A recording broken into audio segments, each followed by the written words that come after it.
নমস্কার দর্শক বন্ধু, আমি সুমিত আর আপনারা দেখছেন শ্রেয়ান বার্ড ইউটিউব চ্যানেলের পক্ষ থেকে জানাই সবাইকে সাদর আমন্ত্রণ।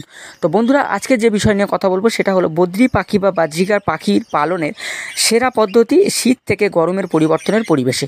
তো বন্ধুরা, যেহেতু শীতকাল চলে যাচ্ছে এবং গরমকাল চলে আসছে, তো আস্তে আস্তে অনেক জায়গায় অলরেডি গরম পড়ে গেছে এবং শীতের যে শেষ এবং গরমের যে শুরু, এই যে সিজনের যে পরিবর্তন, এই পরিবর্তনে বদ্রি পাখি বা বাজরিগার পাখি পালনের যে সেরা পদ্ধতি সেটা নিয়েই কিন্তু আজকে আপনাদের সাথে আলোচনা করব। তো বন্ধুরা, ভিডিওটা প্রথম থেকে শেষ পর্যন্ত দেখবেন, অনুরোধ রইল। তো আপনাদের অবশ্যই কাজে আসবে যারা নতুন নতুন পাখি পালন শুরু করেছেন এবং বদ্রি পাখি যারা পুষছেন। তো তাদের এই যে গরমের সময় কিন্তু পাখির কিন্তু প্রচণ্ড হারে কষ্ট হয় এবং পাখির কিন্তু যেহেতু যদি আমরা পাখির থেকে ব্রিডটা নিতে চাই তাহলে কিন্তু পাখিকে অবশ্যই আমাদের পরিচর্যার মধ্যে রাখতে হবে, তবেই কিন্তু আমরা পাখির থেকে ব্রিডটা নিতে পারবো।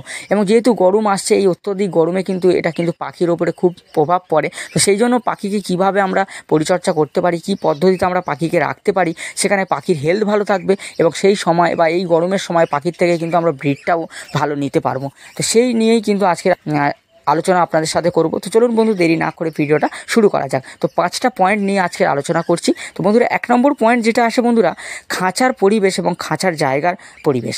তো বন্ধুরা, কী হয়, এই যে গরমকালে পাখির যে খাঁচাটা আমরা যেখানে রাখবো সেখানে যেন ছায়াযুক্ত জায়গা হয়। তবে অলরেডি আমরা খাঁচা যেখানে রেখে দিয়েছি সেখানে যদি ছায়াযুক্ত জায়গা আগে থেকে না থাকে তাহলে খাঁচাটা চেঞ্জ করার কোনো দরকার নেই বা খাঁচাটা সরানোর কোনো দরকার নেই, তাহলে কিন্তু ব্রিডিংটা আটকে যেতে পারে বা ব্রিডিংটা থেমে যেতে পারে। তো সেই জন্য আমাদের কী করতে হবে, যে জায়গায় রয়েছে সেই জায়গাটাকে ছায়াযুক্ত করতে হবে।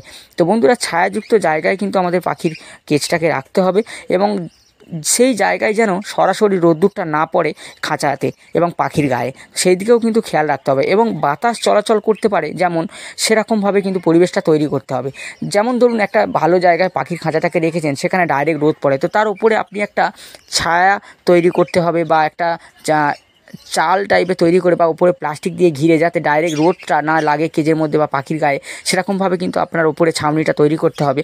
এবং যেখানে আমরা শীতকালের জন্য প্লাস্টিক দিয়ে কেজটাকে পুরো কভার করে রাখতাম, সেখানে কিন্তু ওই প্লাস্টিকগুলো খুলে বা ফাঁকা করতে হবে, যেখানে হাওয়া বাতাসটা কিন্তু কেজের মধ্যে প্রবেশ করতে পারে বা বাতাসটা চলাচল করতে পারে। তাহলে কিন্তু গরমটা এক জায়গায় থাকবে না বা গরমটা এক জায়গায় স্টে করবে না, সেখানে কিন্তু পাখির হেলথ ভালো থাকবে এবং পাখি কিন্তু ব্রিডিং করতে সহায়ক হবে। তো সেই জন্য আমাদের চেষ্টা করতে হবে ছায়াযুক্ত জায়গা এবং সরাসরি রোদ যেন না লাগে সেদিকে কিন্তু খেয়াল রাখতে হবে। এবং খাঁচার ভিতরে যেন হাওয়া বাতাস খেলতে পারে বা হাওয়া বাতাস প্রবেশ করতে পারে, সেই দিকে কিন্তু নজর রাখতে হবে। এবং 2 নম্বর পয়েন্ট যেটা আসে বন্ধুরা, পরিষ্কার ও স্বচ্ছ জল।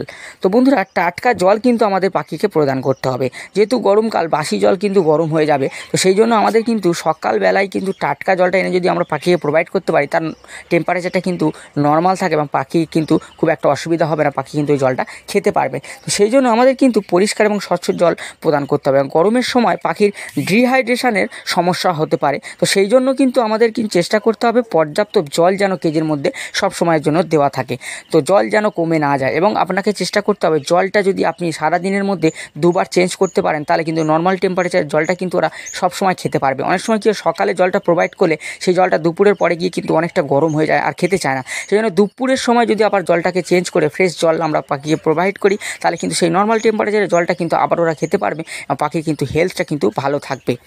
এবং 3 নম্বর পয়েন্ট যেটা আসে বন্ধুরা, খাবারের পরিবর্তন আনতে হবে। তো কী হয়, গরমের সময় পাখির যে হজম ক্ষমতা কিন্তু অনেক সময় কমে যায়, সেই জন্য খাবারের কিন্তু বৈচিত্র্য আমাদের কিন্তু আনতে হবে। খাবার যাতে সহজেই হজম হয় সেই সব খাবার দাবার কিন্তু পাখিকে প্রোভাইড করতে হবে। যেমন দানা জলটা তো আমাদের কম্পালসারি, পাখির কেজের মধ্যে 24 ঘন্টা থাকবে, জলটা কিন্তু আমরা 24 ঘন্টা রাখি না, কিন্তু দানাটা তো 24 ঘন্টা রাখি। এবং সেই সঙ্গে আমাদের কিছু খাবার দিতে হবে যেখানে সহজভাবেই ওদের হজম হবে এবং হজম ক্ষমতাটা বৃদ্ধি করতে সাহায্য করবে। যেমন শাকসবজি এবং ফল, এবং আমরা কিন্তু শশা পাখিকে কিন্তু প্রোভাইড করতে পারবো, যেখানে ডিহাইড্রেশনের সমস্যা থেকে দূরে রাখবে এবং পাখি কিন্তু হজম ক্ষমতা বৃদ্ধিতে সাহায্য করবে। সেই জন্য শাকসবজি এবং শশা, ফল, তরমুজ এগুলো কিন্তু পাখিকে আমরা প্রোভাইড করতে পারবো। এবং 4 নম্বর পয়েন্ট যেটা আসে বন্ধুরা, পাখির জন্য যে ওরা স্নান করবে সেই জলের কিন্তু ব্যবস্থা করতে হবে। তো সপ্তাহে 1বার 2বার হলেও বেশি পরিমাণে জল কিন্তু আপনাকে পাখির কেজের মধ্যে রাখতে হবে, যেখানে কিন্তু ওদের প্রয়োজন অনুযায়ী ওরা যেন স্নানটা করতে পারে এবং শরীরটাকে ওরা নিজেরাই ঠান্ডা রাখতে পারে। তো স্নান করলে কিন্তু পাখির শরীরটা কিন্তু ঠান্ডা থাকবে এবং তাদের কিন্তু অনেক রোগ প্রতিরোধ ক্ষমতা গড়ে উঠবে, যেখানে কিন্তু এই গরমকালের হাত থেকে বা গরমের হাত থেকে কিন্তু বাঁচতে খুব সাহায্য করবে। তার জন্য কিন্তু ওদের শরীরকে ঠান্ডা রাখার জন্য বেশি বেশি করে জল প্রদান করতে হবে, সপ্তাহে 1বার থেকে 2বার, যেখানে ওরা স্নানটা করতে পারে। তো এবং 5 নম্বর পয়েন্ট যেটা আসে বন্ধুরা, সবথেকে লাস্ট পয়েন্ট, সেটা হলো কি না, খাঁচার তাপমাত্রা নিয়ন্ত্রণ করতে হবে। অনেক সময় কী হয় বন্ধুরা, খাঁচার ভেতরে দেখবেন প্রচণ্ড পরিমাণে গরম হচ্ছে, হাওয়া বাতাস খেলছে, কিন্তু তাও অত্যধিক গরম পড়ে গেছে। তখন কি করতে হবে, যে পাখির কেজের মধ্যে বা যে মাস্টার কেজ করছি বা পাখির কলোনির আশেপাশে আমাদের একটা পাখার ব্যবস্থা আমরা করতে পারি, যেখানে কিন্তু হাওয়াটা আমাদের চেষ্টা করতে হবে ডাইরেক্ট যেন পাখির কেজে না লাগে বা পাখির গায়ে ডাইরেক্ট না লাগে, কিন্তু এই ঘরটার মধ্যে পাখাটা চলে যে গরম বাতাসটা বেরিয়ে যাবে এবং ঠান্ডা বাতাসটা প্রবেশ করবে, সেখানে কিন্তু পাখির কিন্তু শরীরটা অনেকটা ঠান্ডা থাকবে এবং পাখি কিন্তু ব্রিডিং করতে খুব মানে ওই পরিবেশে কিন্তু ব্রিডিংটাও ও করতে পারবে। সেই জন্য আমাদের চেষ্টা করতে হবে, অনেক সময় কিন্তু আমরা পাখা লাগাতে পারি, কিংবা যে বলে যে এমন ধরনের ফ্যান যেখানে গরম হাওয়াটা বাইরে বের করে দেবে বা ঠান্ডা হাওয়াটা ভেতরে প্রবেশ করাবে, তো সেরকমও ফ্যান কিন্তু আমরা লাগাতে পারি, যেটা লাগালে কিন্তু পাখির কিন্তু কেজের তাপমাত্রাটা নিয়ন্ত্রণ থাকবে, নর্মাল থাকবে, যেখানে কিন্তু পাখি ব্রিডিং করতে পারবে এবং পাখির হেলথ ভালো থাকবে এই গরমের সময়, এবং পাখি কিন্তু খুব একটা কষ্ট হবে না, এবং খাবার দাবারগুলোও কিন্তু ঠিকঠাকভাবে প্রোভাইড করতে হবে, যেমনটা আমি বললাম। তো বন্ধুরা, এই ছোট্ট একটা ভিডিও, তো এটা যদি মাথায় রেখে আপনারা কাজ করতে পারেন, তাহলে কিন্তু এই যে সিজনের যে পরিবর্তন, এই যে শীত থেকে গরম পড়ছে, এই সময় কিন্তু পাখিকে আমরা সুস্থ এবং সবল রাখতে পারবো এবং কিন্তু সঠিকভাবে আমরা পাখির থেকে কিন্তু ব্রিডটাও নিতে পারবো। তো সেই জন্য বন্ধুরা, ভিডিওটা আপনাদের সঙ্গে আজকে শেয়ার করলাম।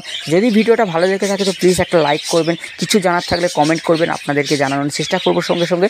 এবং যদি ভিডিওটা নতুন এসে থাকেন বা চ্যানেলে নতুন এসে থাকেন, তো প্লিজ চ্যানেলটাতে সাবস্ক্রাইব করে রাখুন এবং পাশে থাকা বেল আইকনটা টিপে দিন, যাতে করে নতুন ভিডিও আপলোড করলে আপনাদের কাছে পৌঁছায় এবং আপনারা দেখে কিছুটা উপকার পেতে পারেন বন্ধুরা। আর যে সকল দর্শক বন্ধু অলরেডি আমার চ্যানেলকে সাবস্ক্রাইব করে রেখেছেন, তাদেরকে জানাবো অসংখ্য ধন্যবাদ। তো ভালো থাকুন, সুস্থ থাকবেন, দেখতে থাকুন শ্রেয়ান বার্ড ইউটিউব চ্যানেলের পক্ষ থেকে জানাই সকল দর্শক বন্ধুকে ধন্যবাদ।